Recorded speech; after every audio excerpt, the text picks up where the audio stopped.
એ પણ પ્રશ્ન છે કે આ હેતુઓ માટે જ્યારે હિસાબી પદ્ધતિનો ઉપયોગ કરવામાં આવે તો એનાથી ધંધાકીય એકમની અંદર અનેક પ્રકારના ફાયદા પણ થઈ શકે છે.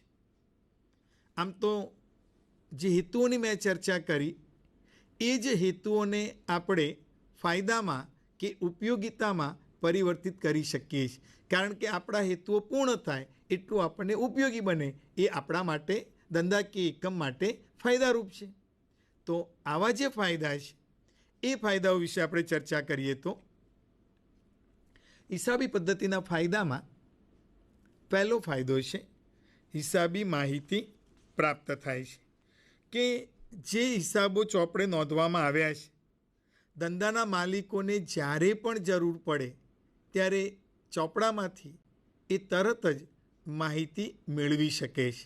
એટલે કે માહિતી મેળવવી હોય, અગાઉ કહ્યું એમ કે બધા જ વ્યવહારોને વેપારી પોતાના મનની અંદર એ યાદ રાખી શકતો નથી.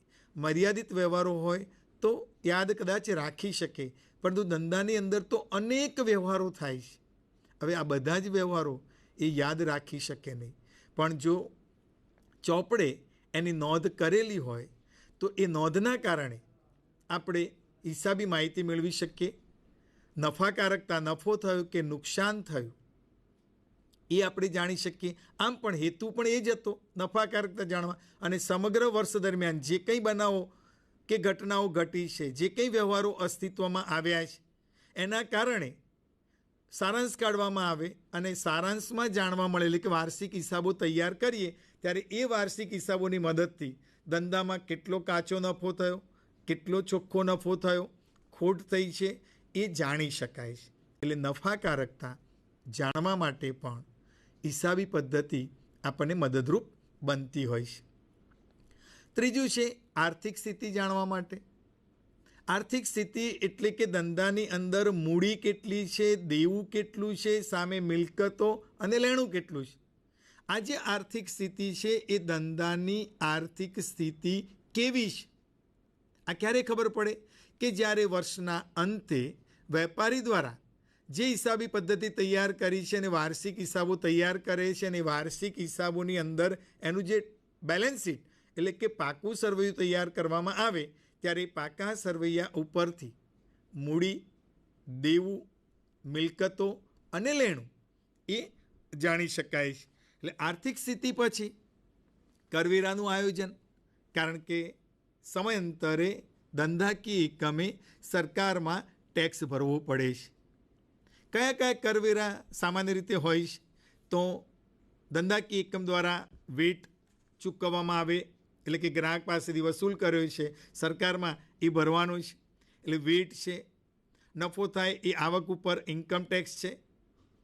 એ જ રીતે ઉત્પાદન કરતા એકમો હોય તો એમણે એક્સાઇઝ ચૂકવવાની હોય તો એ એક્સાઇઝની ગણતરી થઈ શકે.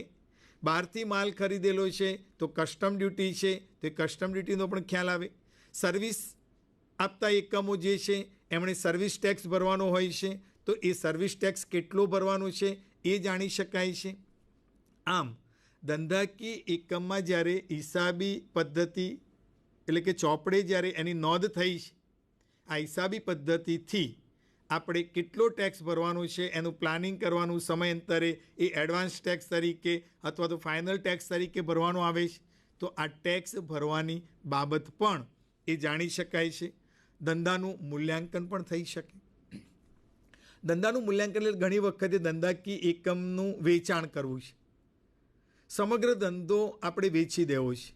હવે સમગ્ર ધંધો જો વેચવો હશે તો એની કિંમત તો નક્કી કરવી પડશે. તો આ કિંમત કયા આધારે નક્કી થાય? તો હિસાબી ચોપડે જે મિલકતો છે, દેવું છે, લેણું છે એને ધ્યાનમાં રાખીને ધંધાકીય એકમનું મૂલ્યાંકન થતું હોય છે. એટલે ધંધાના મૂલ્યાંકન માટે પણ હિસાબી પદ્ધતિ ઉપયોગી છે. નિર્ણય ઘડતર માટે એટલે કે અનેક પ્રકારના આર્થિક નિર્ણયો લેવાના હોય. જ્યારે સારાંશ કાઢવામાં આવે, પરિણામ પ્રાપ્ત થાય તો એ પરિણામના આધારે ધંધાના માલિકો, કંપની હોય તો બોર્ડ ઓફ ડાયરેક્ટર્સ એટલે કે સંચાલકો અનેક પ્રકારના નિર્ણયો લેતા હોય છે. તો આ નિર્ણય લેવા માટે પણ હિસાબી પદ્ધતિ જે છે એ હિસાબી પદ્ધતિ ઉપયોગી બનતી હોય છે. તો એને પુરાવા તરીકે પણ રજૂ કરી શકાય. જે કંઈ વ્યવહારો થયા એની ચોપડે નોંધ થઈ.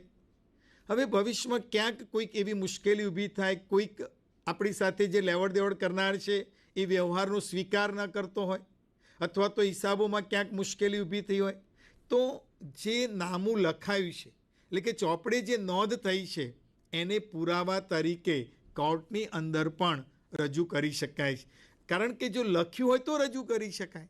અને એટલા માટે આ હિસાબી પદ્ધતિ જે છે આખી, એટલે કે જે નામું આપણું લખાયેલું છે એ નામાના ચોપડાઓને જરૂર પડે ત્યારે આપણે પુરાવા તરીકે પણ એને રજૂ કરી શકતા હોઈએ છીએ. નૈતિક અંકુશ.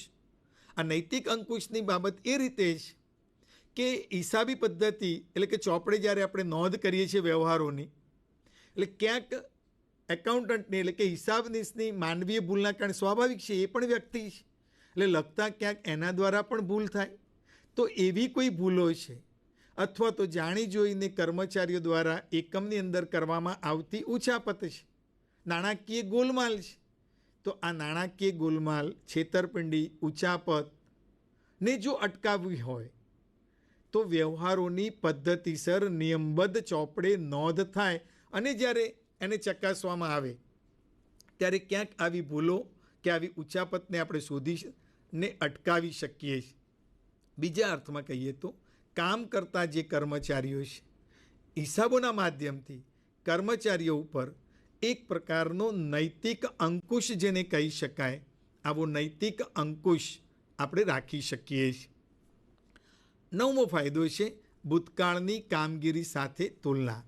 કારણ કે હિસાબો વર્ષો વર્ષ લખાય છે. હવે એ વર્ષો વર્ષ લખાયેલા જે હિસાબો છે એની તુલના ભૂતકાળના હિસાબો સાથે પણ થતી હોય છે.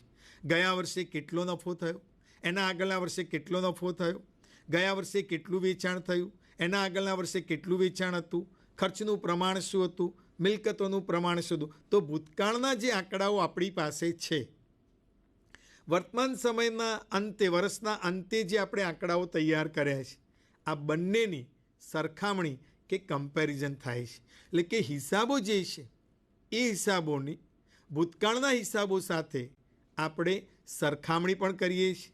એટલું જ નહીં, આપણા જ જેવો ધંધો કરનાર અન્ય ધંધાકીય એકમો હોય તો એના હિસાબોની સાથે આપણા હિસાબોની પણ આપણે તુલના કરતા હોઈએ છીએ. ખાસ કરીને કંપની ક્ષેત્રમાં એટલે કે કોર્પોરેટ ક્ષેત્રમાં, કારણ કે એમના જે હિસાબો છે એ હિસાબો તો જાહેર કરવા પડે છે. એટલે આવા જાહેર થયેલા હિસાબો આપણી કોઈ હરીફ કંપની છે તો એ હરીફ કંપનીના હિસાબોને આપણા હિસાબો સાથે આપણે સરખાવીએ. એનો નફો કેટલો છે, આપણો નફો કેટલો છે, એનું વેચાણ કેટલું છે, આપણું વેચાણ કેટલું છે, એના ખર્ચનું પ્રમાણ શું છે, આપણા ખર્ચનું પ્રમાણ શું છે, એનો જાહેરાત ખર્ચ કેટલો છે, આપણો જાહેરાત ખર્ચ કેટલો છે. આમ હિસાબોની પોતાના જ હિસાબો પોતાના ભૂતકાળના હિસાબો સાથે પણ સરખામણી થઈ શકે છે અને અન્ય કંપનીઓ સાથે પણ એ હિસાબોની સરખામણી કરી શકાય છે. અને અંતમાં આ હિસાબી પદ્ધતિની કેટલીક મર્યાદાઓ પણ છે. આવી મર્યાદાઓમાં એક તો બિન નાણાકીય વ્યવહારો જે છે, આ બિન નાણાકીય વ્યવહારો ચોપડે નોંધાતા નથી. જેનું નાણાકીય મૂલ્ય છે, જેને નાણાંમાં રજૂ કરી શકાય છે, એવા વ્યવહારોની જ ચોપડે નોંધ થાય છે. જે બિન નાણાકીય વ્યવહારો છે એ બિન નાણાકીય વ્યવહારોની નોંધ થતી નથી. ઘણી વખતે આવા બિન નાણાકીય વ્યવહારો અસર કરતા હોય છે. આપણા ત્યાં મેનેજર છે, નિષ્ઠાવાન મેનેજર છે, એની મહેનતથી સારામાં સારી રીતે ધંધાકીય એકમ ચાલતું હોય છે. હવે આવી વ્યક્તિ ધંધો છોડીને જતી રહે તો એની અસર ચોક્કસ ધંધામાં થાય છે, પણ એ કેટલી થાય છે એ સ્પષ્ટ થતું નથી. એને નાણાંમાં આપણે રજૂ કરી શકતા નથી. ધંધાકીય એકમમાં કેવળ બિન નાણાકીય વ્યવહારો જ નોંધાય છે. નાણાંનું મૂલ્ય જે છે એ નાણાંનું મૂલ્ય સ્થિર ધારવામાં આપ્યું છે. વાસ્તવમાં નાણાંનું મૂલ્ય સ્થિર હોતું નથી. જે બનાવો બની જાય છે એવા ભૂતકાળના બનાવો જ ચોપડે નોંધાય છે. એટલે આ ઐતિહાસિક વ્યવહારો છે એ જ વ્યવહારોને નોંધાય છે. બજાર કિંમત જે છે એ બજાર કિંમતની, કારણ કે મિલકતો જે છે એ ચોપડે મૂલ્ય નોંધાયેલી હોય છે, એ જૂની ખરીદ કિંમત નોંધાયેલી છે, વાસ્તવમાં બજાર કિંમત એની કંઈક જુદી હોય છે, તો આ બજાર કિંમતની પણ અવગણના થાય છે. કેટલાક વ્યવહારો અંદાજોના આધારે છે. દાખલા તરીકે ભૂતકાળમાં જે ગાલખાત પડી છે એના આધારે વર્તમાનમાં આપણે એક શકમંદ લેણા અનામત કે ગાલખાત અનામત રાખતા હોઈએ છીએ. આ હવે એક અંદાજ ઉપર આધારિત છે. એટલે અંદાજોનો અને અંદાજ એ સંપૂર્ણ સાચા હોતા નથી. અને બેવડા ધોરણો જેને કહી શકાય એવા બેવડા ધોરણો એટલે કે નફા નુકસાન ખાતું ચાલુ કિંમતે નોંધાય છે, જ્યારે પાકું સરવૈયું છે એ ઐતિહાસિક કિંમતે દર્શાવાય છે. આમ બેવડા ધોરણો જોવા મળે છે. ટૂંકમાં બિન નાણાકીય વ્યવહારો જે છે એ બિન નાણાકીય વ્યવહારો એક તો છે.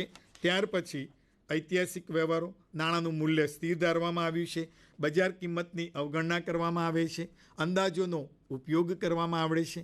બેવડા ધોરણો એટલે કે નફા નુકસાન ખાતું ચાલુ કિંમતે નોંધીએ છીએ, જ્યારે પાકું સરવૈયું છે એ ઐતિહાસિક કિંમતે નોંધીએ છીએ. આમ બેવડા ધોરણોનો ઉપયોગ કરવામાં આવે છે.